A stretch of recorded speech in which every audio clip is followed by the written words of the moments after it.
welcome back to Sticks and Strings. I'm Naomi. I'm Beth. I'm Eve. She got no glasses. She's almost fully sighted. As we said last week, I've been married a year longer, so that was fun. We had we went to what we called senior dinner. Because I had a half day on Friday and... So you ate at 4 o'clock? 4:30. Yeah. No, it was actually perfect because we went to this place that's very popular called Chelsea's Kitchen in Phoenix. Called Lucker. Yeah. Well, no, and he took a Waymo robot car into work, and I had some errands to run after work because I got out at 1, and so then I picked him up, and actually that restaurant's super close to his office, so I picked him up around 4-ish, and we went straight there. And it was nice because, I mean, you could see the parking lot was already, because it's a very tiny parking lot there in Phoenix, and it was already like cordoned off for like the valet. There's very few actual parking spaces because it gets so busy. So I was actually glad. And when we walked in, there was a few people, but it was real quiet. We could hear each other talk, and they were so great because they. Like as we were walking in, he's like, "Oh, how's your day going?" And I'm like, "It's good. It's our anniversary." Well, that host told our waiter, and so he came, walked up, and he's like, "Happy anniversary!" And then they gave us a free dessert. I mean, it was so nice. Yeah. Well, they were trying to give us free champagne, but I had, because they were like, any dietary restrictions. So I told them I'm diabetic, blah blah blah. And so he's like, "Probably don't drink, right?" I'm like, "No." So he said, "Well, what about a dessert? I'm going to check with the kitchen." So they gave us a free dessert, which is funny because I'm diabetic. Anyway, but with alcohol is way worse. So anyway, so it was a really, really nice evening. And by the time we left, it was packed and noisy, and so it was actually quite. The seniors have something on. There's a good idea there for those senior people that eat at 4 o'clock. But like Mesa. The performing place in Mesa, they put on a concert for seniors. It's an outdoor concert. It's at like 1 or 2 in the afternoon because they know that, and it's very well attended. Yeah. And we would take our lunches and enjoy a wonderful concert. Yeah. I don't know if they still do it. So we enjoyed that, and it was a really nice evening. And, so that was what we did. We also had a huge rainstorm. Oh yeah. Huge. Oh yeah, like, it was a toad strangler. It was toad strangler. It was so scary here. Yeah, the wind was really. It was like a microburst. Half expected to look out the window and see the Wicked Witch of the West. One of the lizards. Mm-hmm. He flew off. He came the off, metal lizards. And he's walking like that on the pavement. I just left him there because he looks cute. We're gonna have to, get him back on the wall. Yeah. But I had forgotten to take the trash can in, and I realized when it was pouring and wind, just like a microburst or something hit the house, and there was took down a whole bunch of trees on the street behind our house, and I was. Well, something hit the window, and I'm like, I better get away from the glass in the house. And she came and knocked on my door, and because I had been hearing, noise against the window, and I couldn't quite tell what was going on, but I was feeling little splatters of water because I had my window open, just a crack, and so it was blowing. It was raining hard enough against the glass that water was making it past the, the screen and the blinds and and everything, and reaching me on my bed. I was like, "What is that little spittle of water?" And I realized, so I went and shut the window. But so I went outside after it was like calming a little bit. I went outside to get the trash can, and I'm like, "Okay, our trash can is missing." Oh no! So I got in the car because it was pouring still. I got in the car and I drove that way. Because I saw some trash cans. I'm like, no, our trash can isn't that color. So I came back around. I found it up against a truck over here. I'm like, oh no. Oh my God. Yeah, and when we were leaving and yesterday, then because I was in the car, I had to walk it halfway down, then take my car back and park, and then go back and get it and pull it back in. I got so wet. When we went out yesterday, and as we were pulling out, you know, you could see our street is on a cul-de-sac, and there's like a few houses this way and a few houses that way. It's a very short street. But as we were pulling out, you could see in the cul-de-sac there were like trash cans there that people had left, you know, where they got Didn't blown know down. where they were. My trash can wasn't the only one over there. There were Yeah. two or three piled up against, because it was a longer truck. Yeah, And- Mark was, that was Thursday, I think. We, like, Eli worked till 7 and Mark was gonna go pick him up. And at about 1:15, we got a storm, like a dust storm warning. And so he's like, I better go now and just sit in the parking lot. So then he called me right at 7 from the parking lot. And he's like, is it raining there? It's just like a mile from our house. And I was like, nope. He's like, really? But Tempe didn't get really a lot. no, but so I could hear over the phone, bam, bam, bam, bam, bam. Oh my goodness. The big, because they're, you know, when it starts raining like that, the spots that the raindrops leave are like this big. They're just those big fat raindrops. I could hear them hitting the car, and I was like, no, it's not raining here yet. And he's like, really? And then, you know, a minute later, just, so then he drove around, picked Eli up at the door of the store, and then came home, and they got soaked just from the driveway into the garage, like just like So down. Robert told me in Gilbert they got slammed. They got hit really hard because he Yeah. was working, right? A light post went into a house. Oh, jeez. Yeah. So we don't get rain very often, but when we do, it's like, it's crazy. Yeah. Sometimes really, it's really just, crazy. you know, drying before it hits the ground. But Virgo.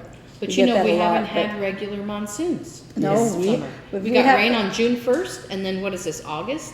And we haven't had any dust storms except what was Just a couple, predicted yeah. this last time. Yeah, well, you know, Eve had, when Eve came and I guess, because she was gonna go swimming. And- I was actually in the Yeah. pool and I looked at the clouds and went, Yeah, those 'cause don't look good. so she said, I'm gonna go swimming, you know, just FYI if you wanna come or whatever. And I thought, yeah, I should do that. And then I kind of looked out the window and I'm like, it looks a little overcast. I'm not gonna do that. And then a couple minutes later, she's like, I got out of the pool. and like just a couple minutes after Dust you told me storm that, my phone went off with a dust Yeah. storm warning. And then when you were talking about, because before the trash can thing, you had mentioned something, and then my phone went off again with the thunderstorm warning. But then Crazy. But you know, we heard all this. You know, so I was outside when I was waiting. I think Eve went in to take your eye drops or something, and so I was wandering around the house to see if there was whatever damage. Because I was actually surprised At the lack of damage. Yeah, we went and looked at the backyard, and like the little cover on the barbecue thing was on the ground, and because I was surprised that the umbrella in the backyard wasn't knocked over or Yeah. anything like that. But there was just the lizard and then the cover, but everything looked pretty normal. And I didn't go around the corner to look, on the side, but then when I was out front, when I was waiting for Eve to come out, I was out front, and like that little ADT sign that's on there that was left from the previous, it was busted in half. Oh, yeah. And one half was missing. yeah, and then It's crazy. and then on the side between our house and the neighbors, there was a window screen. And I thought, and I had looked at all our screens because Eve said, she heard, I think I had looked out the window and I saw the screen on the ground. But then I looked at all of our windows on that side and nothing was missing. That's good. And so when I was out there, I looked and I thought, this must be from the neighbor's house. And so I looked at it, but it's like, it's longer It's a shape that we than the don't windows have. on that side. It So, came from some other neighborhood. yeah, I don't know where it came from. But I was like, okay. Yeah. And so, Crazy. yeah. So that's been It our was- crazy week. Yeah. So I think Eve's going first. Yes. So she's going to start. Hello, Rogue. So I have a finish. This is Pueblo Pottery number 8. Oh, you And finished it. I do want to do the other 2, but I was working on this one from Santa Clara. And it's called, and I'm pronouncing it, I know I'm butchering it, Avenue, Avenue, who knows? I don't know. But I looked it up, and it is a water serpent. Okay. And it's a horned, so you look at it, and here's this little horn, here's his eyeball, you know, and Is the turquoise thing his eyeball? Oh, neat. Oh, I see it, yeah. yeah, and that's his tail, you know, because it wraps goes- around. wraps all the And way this around. is the water. Oh, very good. So after I read it, I was like, I understand the pattern now. So I loved it, and I couldn't quit working on it. It was just so, It's beautiful. to me, I was just like, oh, I love it. And then I was like, I wonder if I could do the other two on this color. Probably. But we'll see, because I'm not going to do them anytime soon. And then right now, I'm going to be working again on Tiny Modernist Phoenix Biscornu. And I got this front part finished a long time ago. And then I'm working on the back. And I struggle with this one, wanting to work on it. The little phoenix eggs, the little phoenix eggs are 3 colors: yellow, orange, and kind of a melon color. The symbols for the orange and the melon color are almost impossible to tell apart. I have to struggle, so I blew it up so I could see it bigger, but they're not saturated. The colors are not saturated, and Oh, that with- would be awful. with my eyes the way they are right now, when I have my glasses on, I can see up close, but this eye is a little bit on the blurry I can barely side. see those. And when I have my glasses off, of course, I can see nice and clear, but not discern any different patterns in the Yeah. color. And I'm like, I wish I had bought this as a PDF so that I could Blow it up. have it in. Can you spend some like super, like even with a magnifying glass and like actually color the squares? Well, different the colors? other parts are not too bad, so I only have one dragon egg left. Oh, okay. I mean, not dragon, the phoenix egg left. So that's why I'm taking so much time, because I struggle with it and go, I don't want to work on it. And that's why I blew it up, because when I looked at it's not any better on the pattern here. See? No. It's not any better. It's still, huh? And I struggled through all that on the Phoenix Let me as see the well. original. So that's why that's why it's taking me so long. Okay, I'm using that excuse, but it's a real excuse.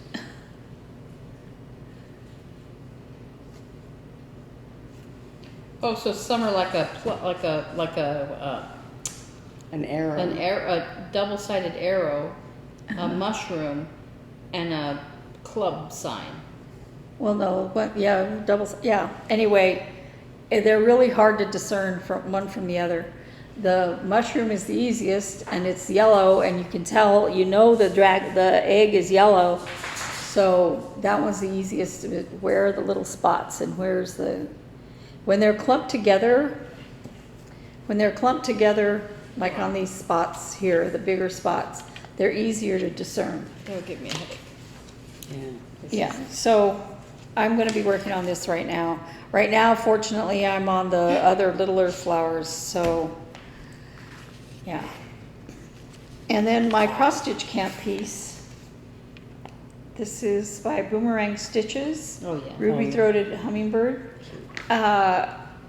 Again, I am not going to get anywhere. Between putting eye drops in this eye 4 times a day and having the vision issues here, the glasses help, don't help, blah, blah, blah. I had one line on this today that I did 4 times before I got it right. Oh, no. And so, needless to say, I'm not having any fun. But I love the pattern so much, I keep wanting to do it. This is where I am, not a lot further than I was last time, I know, but All right. it's a lot of color color changes, and I want to get it right, and so I'll undo it and do it. But I did do another ladybug. They're so cute. These little ladybugs. Yeah. So You're just working long enough to get to another ladybug. That's what you're doing. so right now, I'm on the third from the bottom, and after that, I would work on a leaf. I'm so sick of this green color, I can't even tell you. And it's 2 different colors, but I want to work on a hummingbird. Just trying to get to the hummingbird. I'm trying to get to the hummingbirds. I could have started a hummingbird once I did one of these flowers that was close to a wing, but I want to do it in a way that's logical, so Why be logical now? I don't know. And I haven't done tons more on winter deer, but I have been working on it a little bit. Truth be told, I was working on the Pueblo pottery thing, so.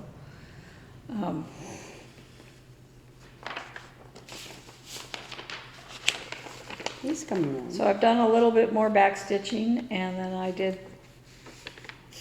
this on the side. I'm almost to, I ran out of thread with just like this much more to go on the yellow. And then there's a branch set here, and a branch set here, and a branch set here. Yeah. And this color skips. So I was only able to put in one, and I went to put in the other one, and I was like 1 stitch off. I was like, seriously? Oh no. So I'm like, okay, I'm putting that one away, working on the darker color. So I want to finish the back stitching, but I figure if I intersperse it with actual, cross stitches, it'll be less tedious. So,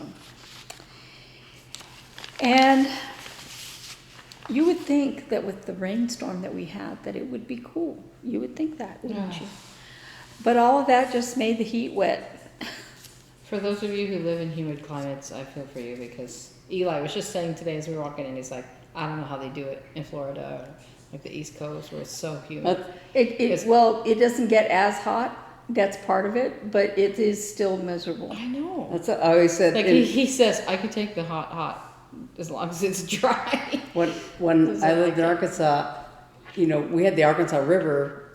I was, downtown, so we were like just a few blocks from there. But I always thought, if it's going to be this humid, there ought to be a beach and an ocean. Well, I was near a beach and an ocean. It didn't help.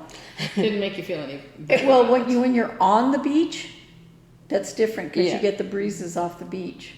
But if you're inland, no. Yeah. Anyway, here's where I am. I did a little bit more of the seaweed. Oh, okay. That's so pretty. I did a little bit more of the Very seaweed. colorful. I didn't get to this side seaweed. I like that. I did like some, the color but- you chose for the heat. It's like a tropical. It reminds me of like berry candy or something. Well, I said, everybody uses oranges and reds and stuff like that for heat, and I chose to put that in the middle ground and use, berry darker colors because I wanted it to look tropical. It does. So we did get as low as 102, It's gonna get even colder next week. but on the day Colder. that it was raining and all that, I think it was 111. It's gross. It might have been 108. The day that it was 102, it did rain, but not the storm like we had. And we've had some storms, okay? I remember one year where the freeway flooded and Rain-mageddon. yeah, and Oops. our parking lot where we were living, our apartment, I opened my door to take my son to school because he had a hour before school started, so he needed a ride. And I opened the door and there's a river. And I look, and the parking lot had a second level that was a basketball court, and it was a lake. Yeah, and yeah, they canceled school and all that. It was, people couldn't get around town. That's like that no good, very bad day from the hospital. Yeah, It was like, it was just pouring rain and all the drainage Everything's canal flooded. things were full up and the streets were just running with rain and water and just, you know. Yeah, it wasn't as, it was. Yeah, it worse wasn't that as day. bad. It wasn't as bad as those other stories. Yeah, I've heard. Okay, so I finished this. It's a glasses holder. That's cute. Let me see. I figure I'll give my glasses a place to be once I don't need them. So, I don't like how floppy it is. Yeah. I see it. When I did the coaster, the hamburger coasters, I was really happy with doing it double. It made them really stable. Mm. And I was like, if I were to make that again, Make or at least the ones this- I'm planning to make as presents, I think I would, You'd make the white part, at least the white part done. I would do part of it at least double, so that they would, doesn't it look hilarious when you put the glasses on them? That's Over cute. the little eyes. I didn't do the best job of stitching the eyes in, but you know. That's cute. I like it. So that's my second finish. I started 2 different patterns. This one, What is that? it's eyeball Oh. coasters by, remember that pattern I had that it was a really bad pattern and I couldn't figure it out or do it? Oh, yeah, yeah, yeah. This is by the same company. Uh-huh. And Is it as bad? No, Oh. no. This is Cost Family. And I decided to do the eyeball in green because I have a lot of green from the coasters. I mean, from the hamburger coaster. And I was going to put the white on, but it was like 11:30 and I said, no. You And can finish those and give them to your eye doctor. During your surgery. that would be hilarious. Anyway, I thought they would be fun to decorate at Halloween with eyeball coasters.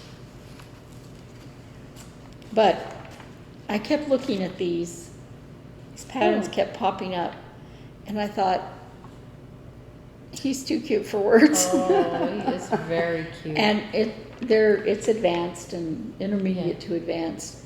And so I have one done. This is my third. The first attempt, I didn't even bother pulling out. I love those. You just What is throw it them supposed in to the trash. be? Well, What is it? I didn't see the pattern. It's, Oh, I see. it's Some a little flower. floret things. Yeah, I have to he's make made out of granny squares. well, yeah, there's a kind of granny squares, but I had to make I see. 11 of this one, and then there's more. So I learned how to do granny squares when I was preteen. I mean, so the inner one is really easy, except it's not using a traditional double crochet, but it's still no problem. And then you start on this outer one, and you're like, okay, yeah. And then once you start doing this row here, you're like, okay. So I did it wrong. And that one is actually not right. I started another one that I started, but I'm going to use that one anyway because it's more right than it is wrong. I can put it on the bottom or something. Yes. So this is going to take me forever. But I mean, seriously. You have till Christmas. I mean next Christmas. 2026. Yeah. I think once I know Once you get that one. once I get it, making all of them, because making them where it's just yellow in the middle and, all those, making the ears. And They're all a little bit different shape too. They're not all just squares. Oh, yeah. It's interesting. yeah, this is not square. 8 sides or 6 sides, or I don't know. It's a heptagon, or I don't know. Hexagon. Octagon. No, it's not an octagon. No. So it's not 8. Anyway, this is my FOMO blanket, and I have to tell you that I'm really, really upset with this coming in like this. It really bothers me. And I'm losing threads. And it's kind of like curly and stuff. I don't know what's going on with it. So what I would do is, I think it's because of this inner part that's not the well, same size.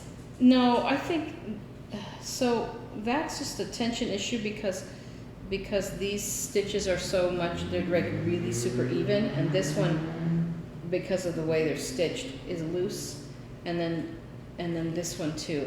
You think I could put something on the sides here and... If you did, I don't know if it calls for it, but if you did a border on the whole thing. I'm going to, yeah. Then this will even out. And then the other thing you can do is, after you're all done, because it's acrylic, it won't really block, but you can steam it, like with a steam iron. Yeah. And it'll kind of relax it, and you can pull it, kind of apart. But the border will help with this. Okay. Yeah, I think. The border will So help. this here is going to be candles, and there's a twist. And I got all the layers of it done almost to where I was going to do the flame, and I realized, I'm like, they don't look right. And so I pulled it back out until before the twist, and now I'm doing the twists again, and I'm like, okay, I know why they didn't look right, so I'm doing it again. Looks great. But That's cool. and they're supposed to be red, cranberry, not red. This red. Candles. Yeah, but I used blue here because Beth thought blue would be a good idea, and I agreed. So I had the blue yarn, I think blue can be really festive too. It makes it look pretty. Oh, Beth really likes blue.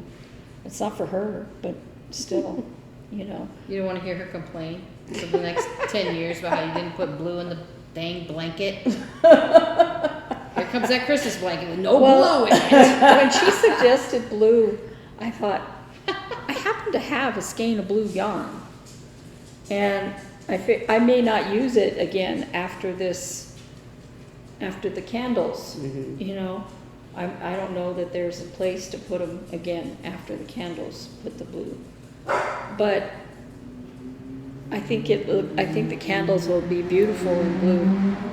And honestly, if I was going to buy candles for Christmas, it'd probably be blue. There's enough red to go around. There's enough green to go around. And white candles, I don't know. Too wetting. Anyway, I'm finally done. Okay. I'm going to go next, Beth, because I only have this one thing to talk about. So, hang on. Let me put in 3 more stitches so I don't forget where I am. I put my glasses on and went, wow. She's still getting used to her one eye. We're calling her Mike Wazowski because she has one good eye. On Monday, I'll have 2 eyes. 1, 2, 3, 4, 5. Okay. So as you see here, I finished my chicken. She is completely stuffed, and What does Mark think of your chicken? Mark loves it. And I went and bought, like I thought I would, I went and bought weights at Hobby Lobby. And okay, here's a funny story.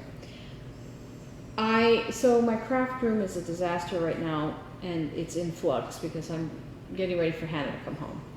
So my sewing machine has been put back, and I'm like, I am not going to dig out the sewing machine for this small bean bag that I need to make to put in here. But I needed to put it in some kind of bean bag.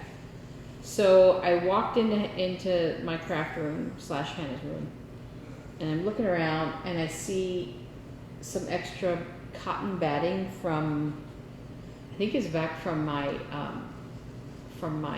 quilt coat that I made 100 years ago. And I'm like, I can make a bag out of that. And it was folded in half. It was like a folded piece.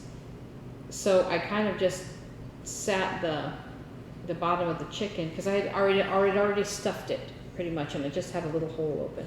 So I sat the chicken on it, and I kind of traced it, and then I cut it out, this sort of rough diamond shape, and one side was folded, because I'm like, to my advantage, I'm going to use that fold so I don't have to sew the whole thing. So then I just, basically like a back stitch, all the way around, hand sewing.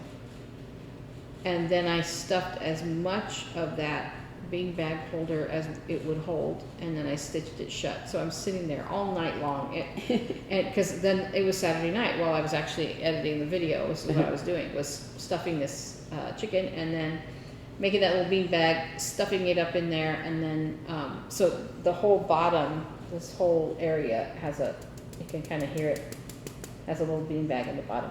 So that's what makes it like sit nice. It doesn't roll over, just has a nice weight to it. So this is my chicken, and I couldn't decide all week what to call it. Thank you for your suggestions.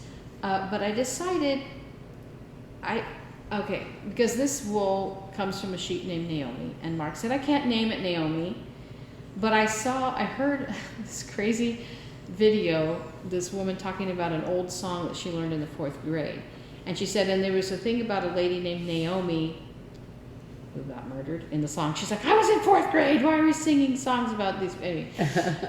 But in the song, they called her Omi, O-M-I-E. And I thought, I like that. That's never been a nickname of mine.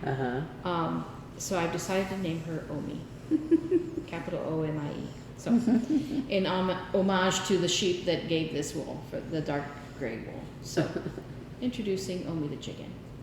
So That chicken is so there she stinking sits. cute. I wish that I had used a little bit bigger yarn on the beak, because I used like a DK weight.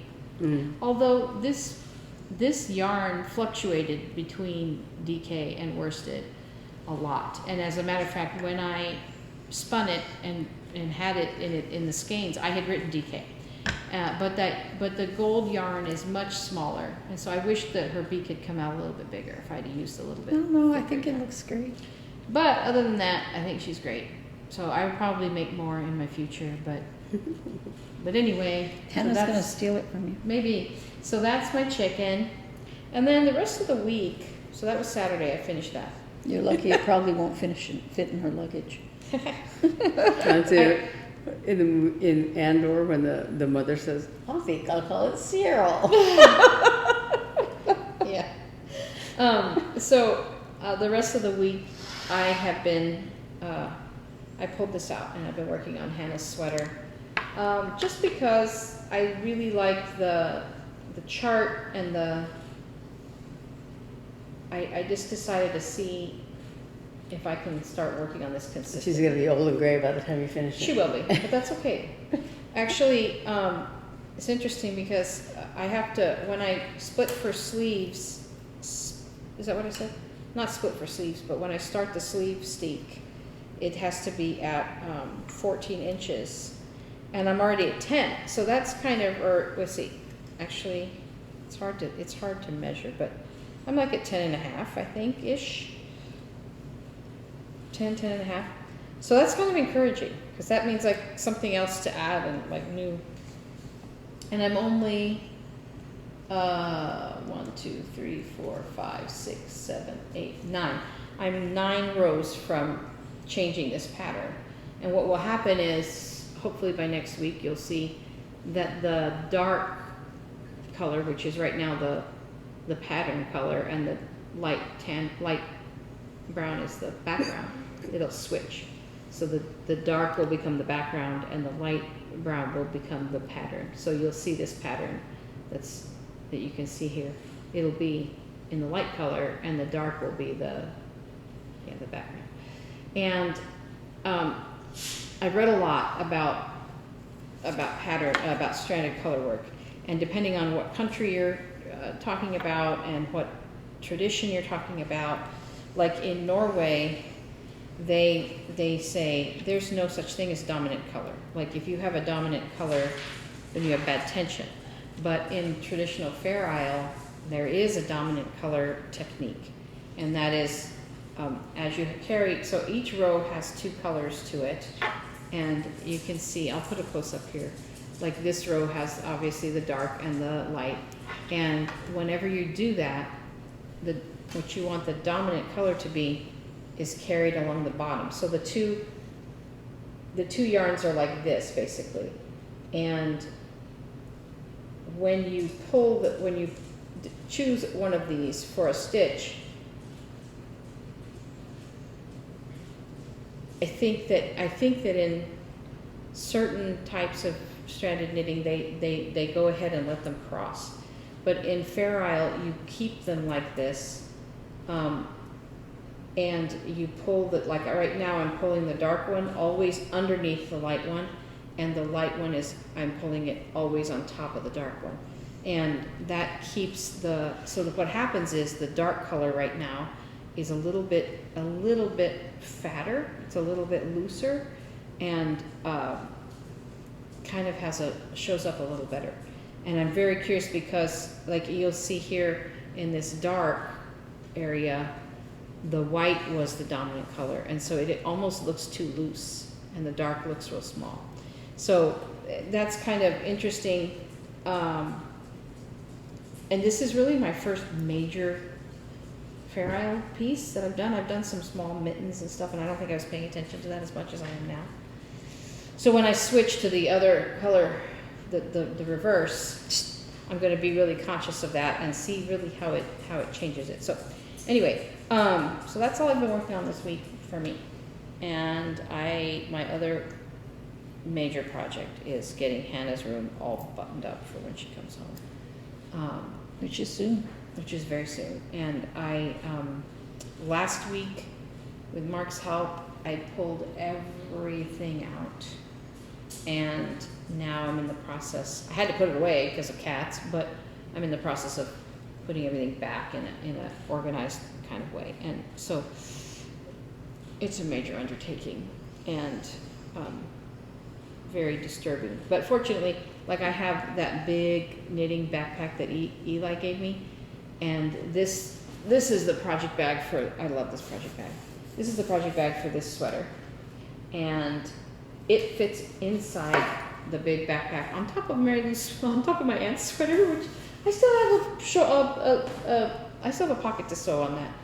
But I figure when I get my plane ticket to take it to her, I will sew the pocket. And I'll sew the pocket and block it, and then it'll be ready to go. Because I just got kind of really discouraged with like the same project over and over. So anyway, I haven't done the final bits on it. It's completely finished except for that pocket, so I'm giving myself a pass. And so I'm trying to think about going through all my WIPs and really, evaluating them again as I put them away, of like, am I actually ever going to finish this? Or I'm going to release it from my soul. Like it was a fun idea or whatever. There's a few I know I'm going to keep, and then there's some that I'm just like, I need to release this. So anyway, that's kind of my thinking. And so I decided just to work on this while I'm sitting, in my chair in front of the TV or whatever. And yeah, so Okay. that's me. Alrighty. Put this needle in the back. So I had realized last weekend that there's really just two weeks of the month left. This week that just passed, and one more week, and so my goal for my WIP-GO is 7 days on each WIP. And I still haven't done my new starts yet. I figure since there's no goal, I can squeeze them in at the end. put a couple stitches, and put one line of stitches in or whatever, and call it done. But my other WIPs, the goal is 7 days a piece, and so I decided I have to start working on them now if I'm going to try to reach my goal. And so the two that were called There's one, Silver Creek Sampler's Lost and Found, which is this little, it's one of my so-called sheep patterns. I have two that I always mix up. There's one called Wandering Sheep, and this one's called Lost and Found. That I think I started both of them around the same time, so I just have to keep them clear in my head. So this is Diane Grip from Silver Creek Samplers, and the text on it says, "I'm a lost sheep gone astray. Shepherd, find me, this I pray. O shepherd, listen to my prayer and keep me in thy loving care." So, and it's just a big sheep and some leaves and stuff, and there's a dove. It's hard to see in this picture, a dove on with a heart. So I took it out of the hoop just so you could see it better. So the last time I worked on it, I did this outline of red in the border on the top, and I did the words down to the beginning of "Find Me," I think. And I had done some of the leaves on this branch, and I had started on the sheep. So, and I had done the dove in the corner. So when I worked on it, ooh, I'm behind the chicken. I'm sorry. I worked on it. She can come over here. I think I've just put in like maybe 2 days, 2.5 days, whatever, on this one so far, and well, like 2 days. And like part of a third day, so I'm calling it 3 days that I worked on this. So yeah, so I finished part of this lettering down here, just till I got to the end of the thread that I had. And then I worked some on the little swirlies on the sheep. I did, some of the lighter color, and then I just I kind of got tired of it and just started working on these the darker colors, because there's like little swirls in the sheep's fleece, and I did some of the leaves here. So I'm just working, randomly on that. So, and I'm kind of torn of it, like, oh, I could do all the leaves, get all the leaves done, or I could do the sheep, get all the sheep done, or the wording and all that stuff. And so I'm just kind of scattered, on that, but I'm working on it, so it's coming along. And then my August cross-stitch camp piece, I shown the other side, and the other side is all done except for the border around it. And so I've been working on the back side. And so I've got this is one of the stars in the corner, and there's a star in each corner. But it has a lighter color. I haven't used it on this side yet, but it has a lighter color interspersed in there, and then around some of these other motifs. And so when we went to the Access Medicaid office, DES. in purpose, DES on purpose. I mean, in person. And so, we knew it was going to be a long wait there. And so I took this with me and I worked on it a little bit. So I've got, like most of the black, for instance, these little black motifs and stuff, that there's some more down in the corner over here. But I'm actually finding it a little harder to work on this, because it is just like these little isolated things, instead of like being like big blocks of color like this one has. So it's a little harder to make myself be disciplined about working on it. I'm a little less, inclined. This is the Starry Starry Night Biscornu by Cosford Rise Stitchery.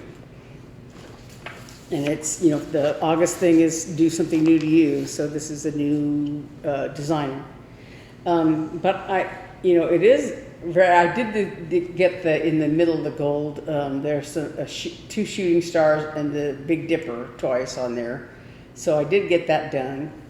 And so I'm trying to get to, I think I'm going to do the gold part of the stars in the corners. I just have to it's hard, because it's a very small piece of fabric, and so it's harder to get it in the hoop, and I didn't want to leave I wanted to just, cut the squares the right size or whatever. So it's a little harder to get it in, where I can get to that corner in the hoop. But yeah, I'll work on that. And then the other WIP-GO piece for this month is the beaver. And when I worked on it last time, I had done like the tree trunk and part of one of the colors of the leaves and stuff on there, and the cabin.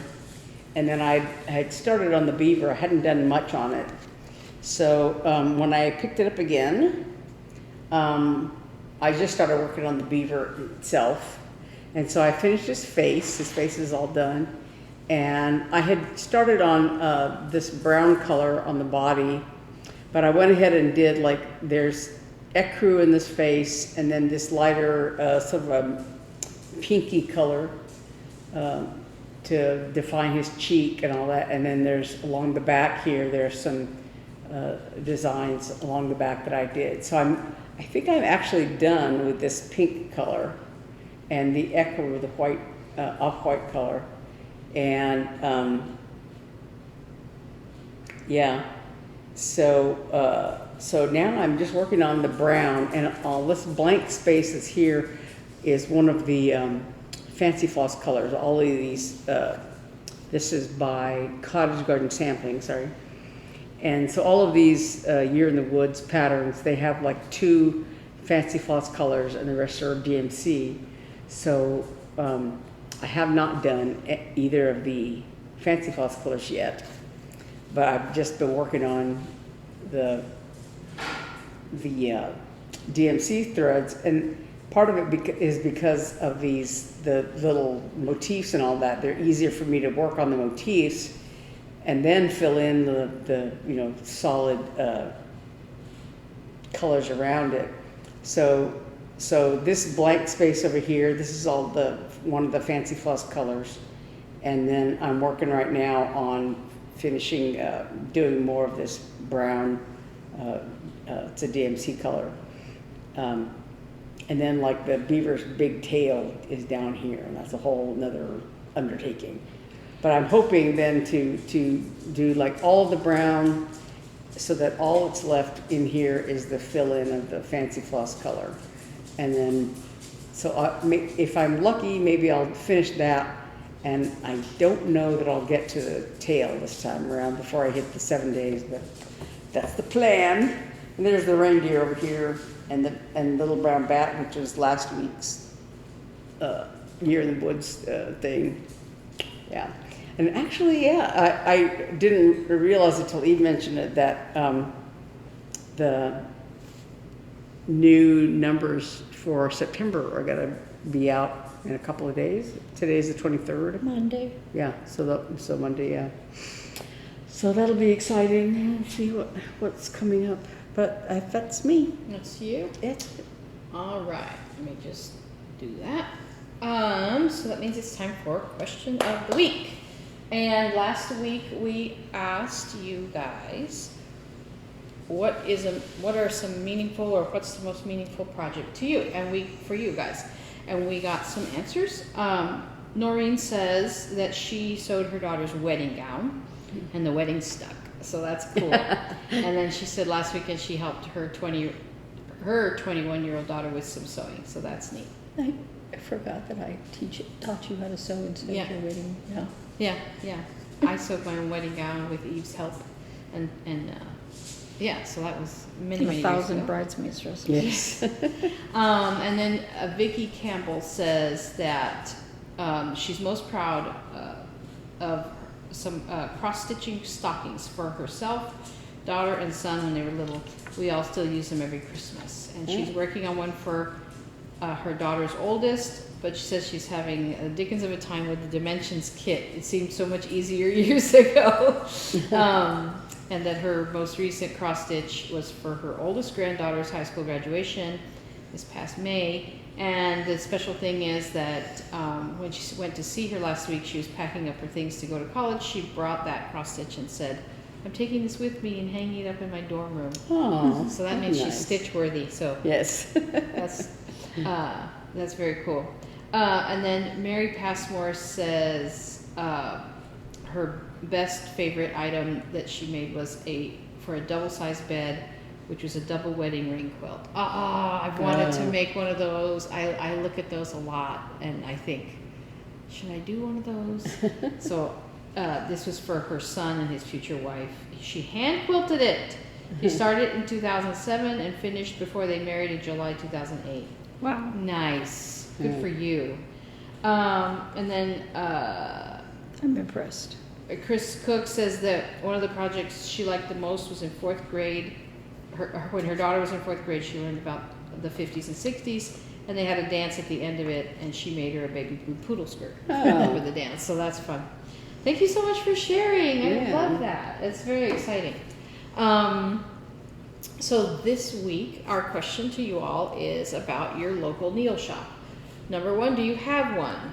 Or yarn shop. Or yarn shop, local needle shop. Give them a shout out in our comments if you'd like, and just let us know, where the good ones are. Well, for instance, Beth didn't know until she lived here about the one in Arkansas. There's one, a little one, yeah. And I must have driven by it because I know exactly where it is, with the address. And I probably drove by there a bazillion times. And I back in those days was before Flosstube, before I got into Flosstube or anything. And I lived there for 25 years. Shout it out to and that people. shout, it's the, no, I can't Silver say Needle. it. So, no, No? not Silver Needle. It's Shepherd. It's something Shepherd's Needle. Like I said, in those days, I only ever shopped for cross stitch stuff at Hobby Lobby or Michael's or whatever. So if you know of a great little shop, like we talk about the Attic a lot here, that's in Mesa, and then Tempe Yarn and Fiber, where I go for much of my fiber needs. And Albuquerque, we found. In Albuquerque, we found Secret Garden. I think it's Secret Garden. Stitcher's Garden. Stitcher's Garden. In Santa Fe, there's a yarn shop called, I just saw it this morning on socials. It just slipped my mind. And we found an excellent quilt shop up in Corrales too. Yeah. So let us know. Where do you go for your crafts? Because we all know about the now defunct Joann's and Hobby Lobby and Michael's. We know those, but we really would like to hear if you have a special little nook or cranny kind of shop that you go to. You never know when somebody who's watching is gonna be in your same town, town and say, "Oh, look, I don't have an LNS, but I can go to this one." Yeah. So we want to know where your favorite shops are, if you have one, and if you don't have one, sometimes they're not there. You should open one up. No, I'm just kidding. I joke about one day I'm gonna open a yarn shop in Jamaica Plain, Massachusetts, because that would require me actually be willing to live in snow. So I don't know, but it's a beautiful little town. It's where my daughter lives, and I think she told me somebody opened a yarn shop, which made me angry because I was like, that was my idea. But anyway, we want to know where's your local fiber shop, whether it's needlework, yarn, quilting. We also have Mull Queen out here, which is another shout out I can give.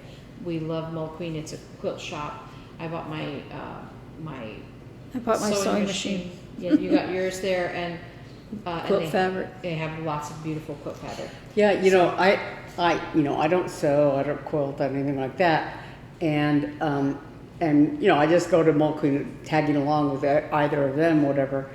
I haven't been in a while, but when I was working on that, the stone, the angels, the Blackwork angels.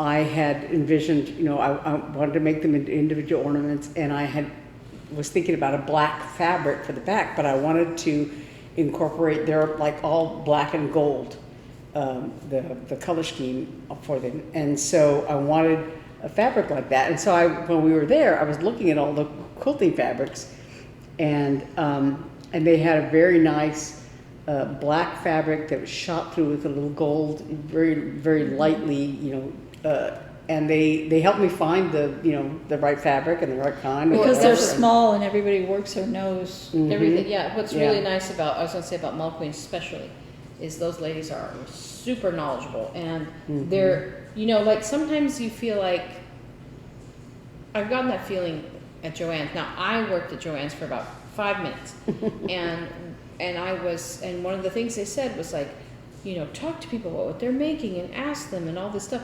Well, I never experienced that on the receiving end. And sometimes I'd be like, I would ask other women there, other customers, like, hey, what do you think about this combo? And then we'd strike up a conversation. But the employees never helped me. Yeah. But every single time I've been at Mall Queen, I go and I'm like, I'm sewing this, I'm making this, here's this.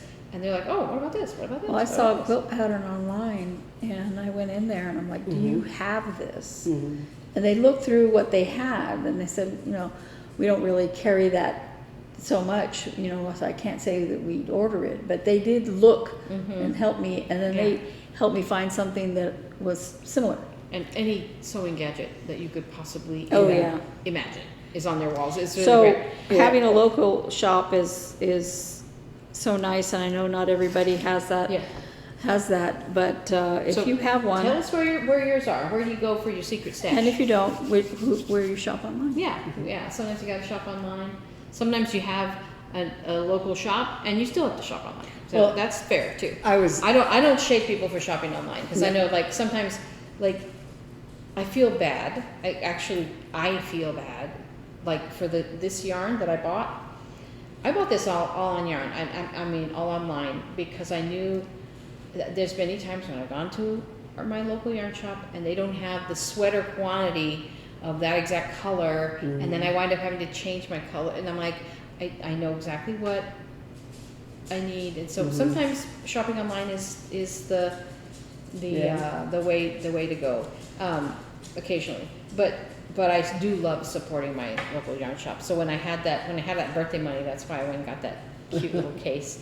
That's like so I wanted to. This one color of thread that I want to get for one of my new starts calls for a DMC variegated thread. It's a variegated garnet, right? And it's just like a number 115. It doesn't have any special prefix on it or whatever like some of the colors do. And so I knew they didn't have it at Hobby Lobby, because Hobby Lobby just has a sort of basic regular threads or whatever, and a couple of pearl cottons or something like that. But they don't. So I went to look at Michael's, because they have a few of the color variations, the toile, etc., things like that. And so I looked there, and they didn't have they didn't have what I was looking for, except they have those boxes of where you can buy boxes of like sets of colors, like primary colors or Christmas colors or whatever. And so they had their very variegated things, but it was like $40 for this box of threads That you don't need. and I only need one skein. So I looked online, and it is. I found it easily on 123 Stitch. Yeah. So and then there's other two colors of DMC. They're color variations, and I have to look more closely at the numbers to see if they're on 123 Stitch. But and then there's actually I'm still looking for a few colors of cottage garden threads, and they're a little bit harder to find because they're Australian, and so they have to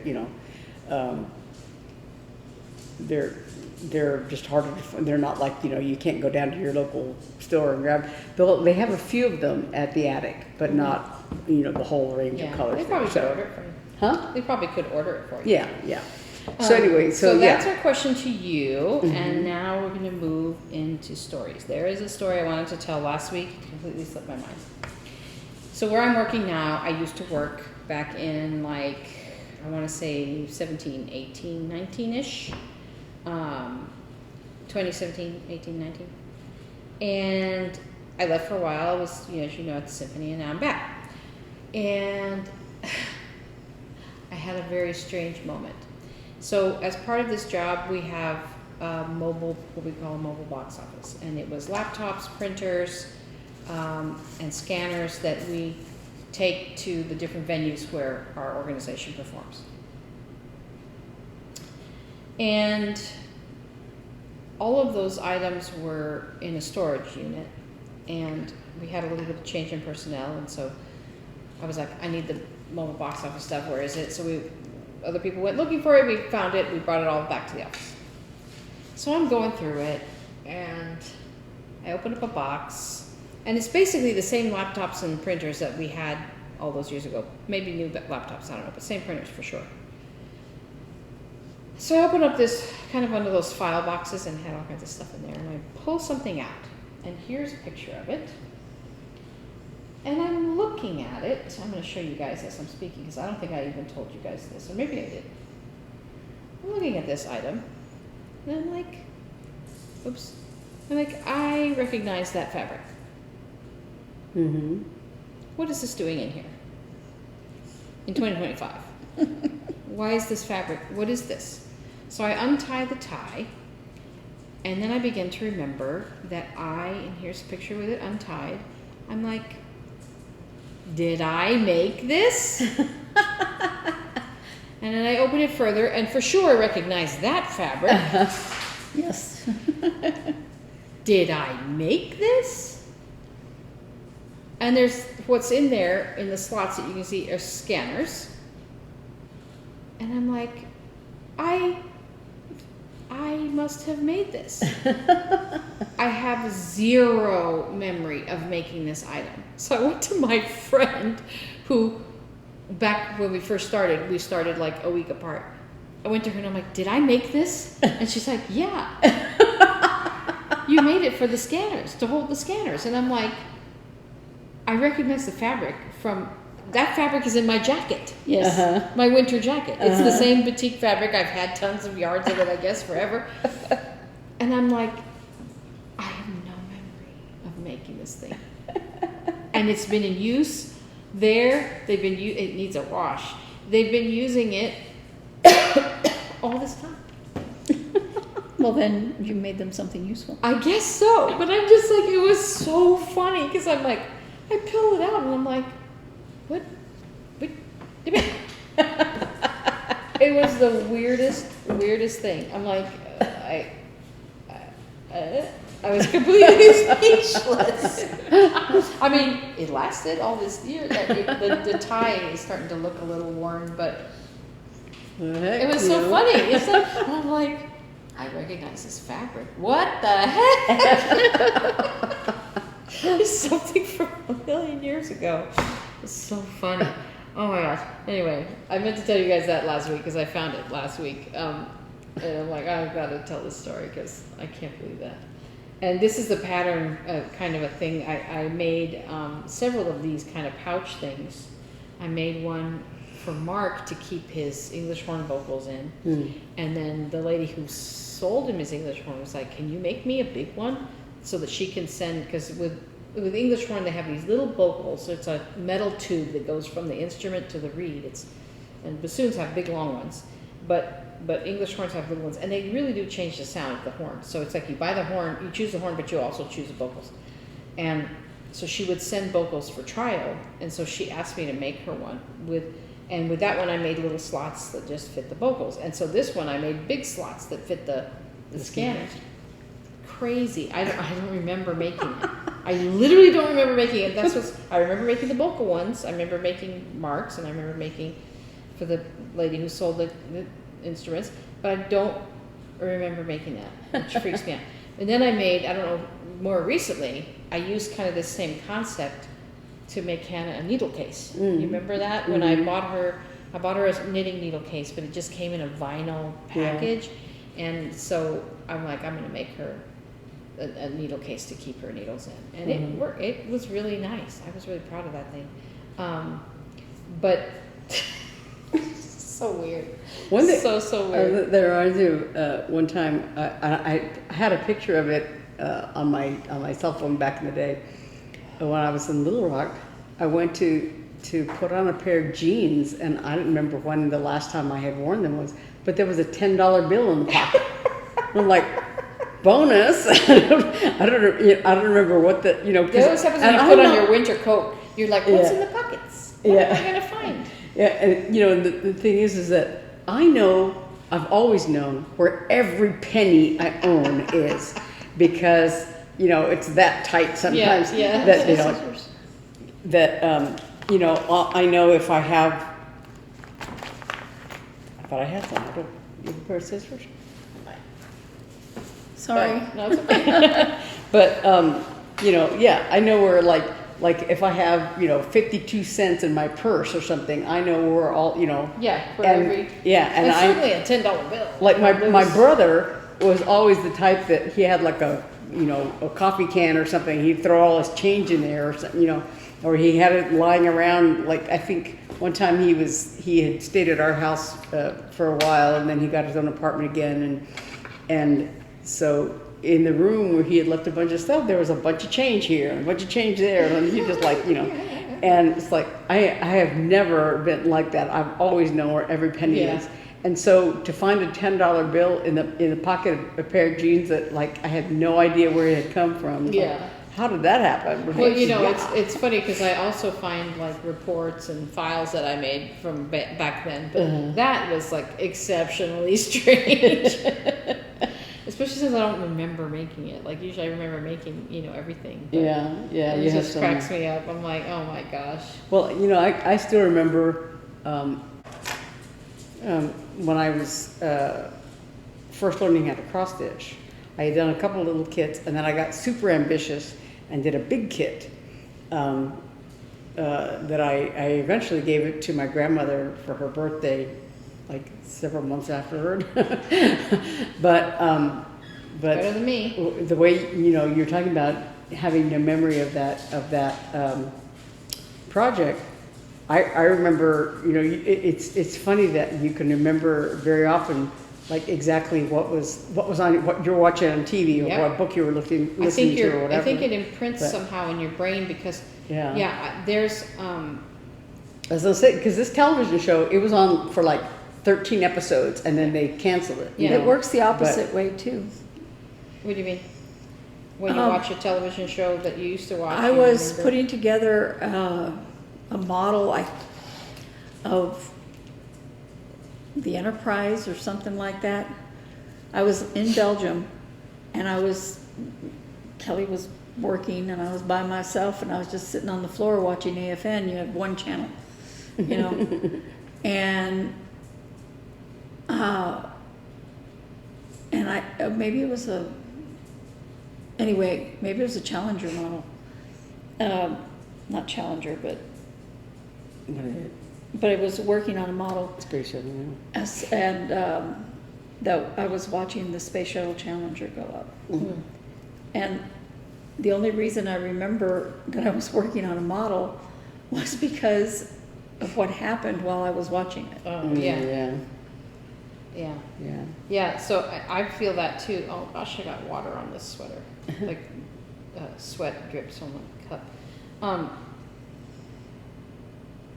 The things I'm doing or watching imprint for me, and so like I can pick up a knit and feel the show I was watching. Yeah. When I was doing it, I could almost see it again and hear it again. And I was really conscious of that actually when Dad passed away, because when he was in the hospital, I was starting a shawl, and then when he came home on hospice, I remember thinking about that, and I said, I don't want this experience to be imprinted on this shawl. So I put it away. I don't think I worked on anything. And I finished the shawl later. But I remember thinking, because I don't want to pick up this shawl and go through this again. So it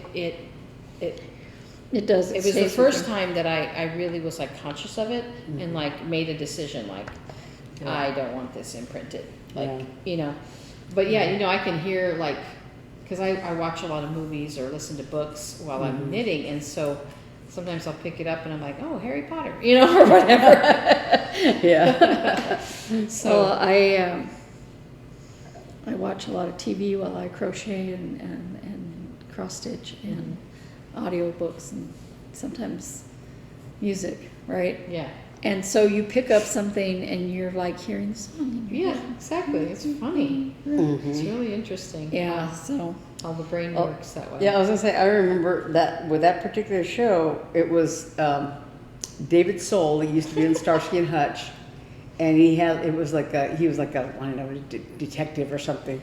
But I remember the opening credits. There was something about a bathtub, and, you know, yeah. But I just remember, like I said, that I don't remember anything else about that show except for that opening credit scene and the fact that he was in it, and, you know, and whatever. the fact that you were cross stitching. And that I was, because that's what I was watching while I was cross stitching, because it was only on those that spring, I think, you know. Funny. But yeah, it's kind And of what's weird. even more strange is that it only came on once a week. Not like now when you can binge Yeah. the whole thing at once. lately I've been, please forgive me, but I've been binging on Kim Possible. Kim Possible. I was wondering what that was, because I heard it like today. I like or the theme last song to night. Kim I like the Possible. theme song, but I was tired of what I was watching. It was too serious or something, and I still watch serious stuff, but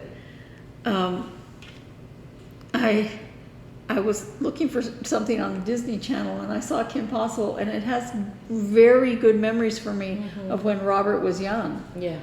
And, you know, he used to say bomb diggity and all those things, Yeah. you know. It's a cute show. Yeah, and there's nothing in it. I mean, the parents going, "What do you say? Please and thank you." Yeah. You know? Yeah. That's a great show.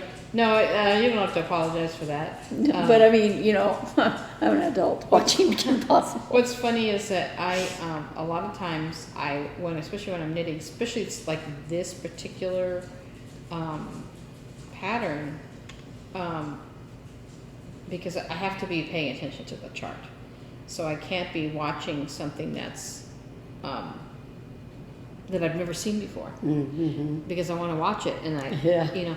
So I have to watch something that I can kind of just listen to and like look up occasionally. Oh yeah, that's my favorite scene or whatever. So like I go through.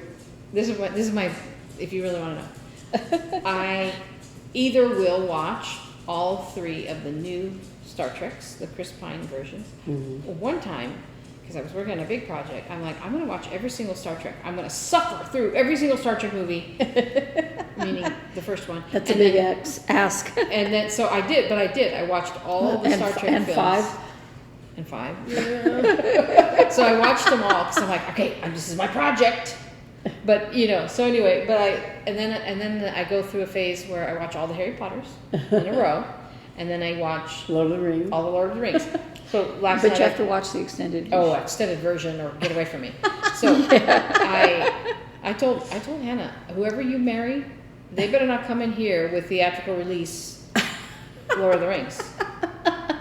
They better come in here knowing that the extended version is the only version, or just don't even bring them home. Anyway, If I see that the this is very theatrical important family release, values for us. yeah, if I see the theatrical release, I'm like, there are things missing from this movie. I can't watch it anymore. That's like when I watched it, because I only ever watched the theatrical release until, you know, and I'm like, I don't remember this scene. I don't remember. But yeah. No, we love that.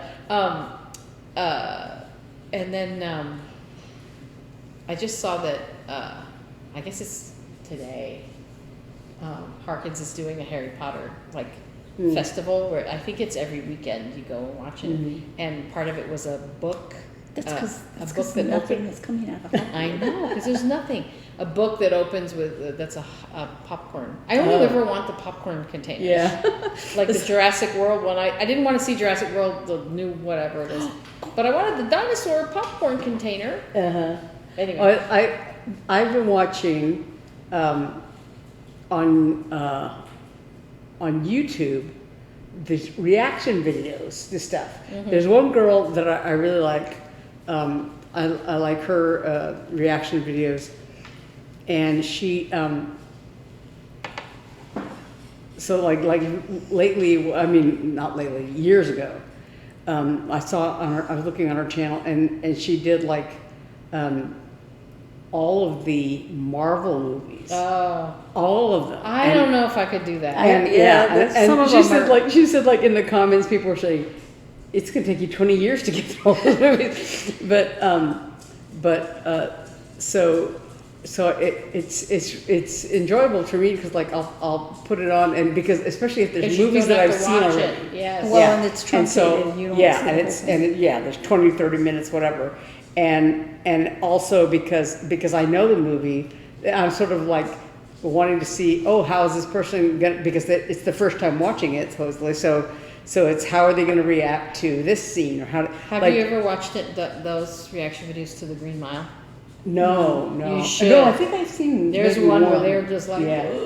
bawling at the end. There was the. That's one of my favorite movies. I rewatched that 1,000 I saw I've come across these two guys.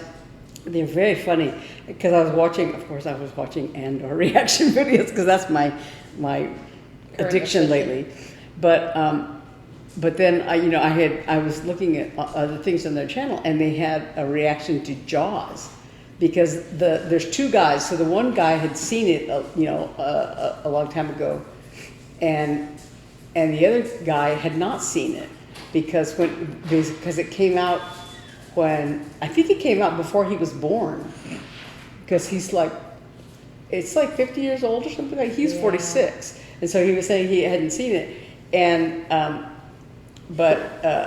so they were watching it, and like all this little scary parts, like when that head pops out of this boat or whatever, and like they're like, oh my god, but they're very funny So otherwise. I wanted to talk about this. Oh,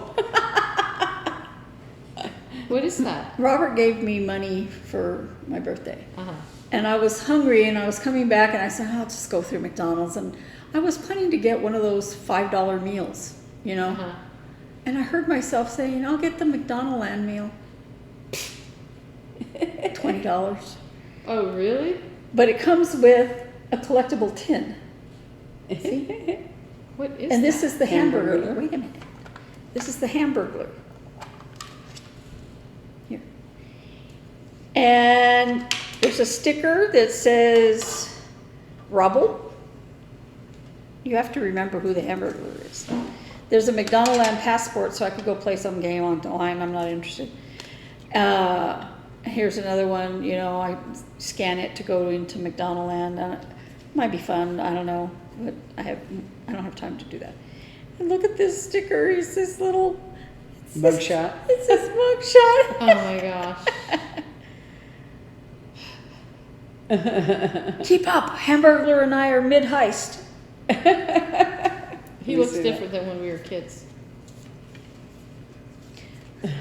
A pile of hamburgers. A sticker that's a pile of hamburgers. Cute. Oh, with little eyes.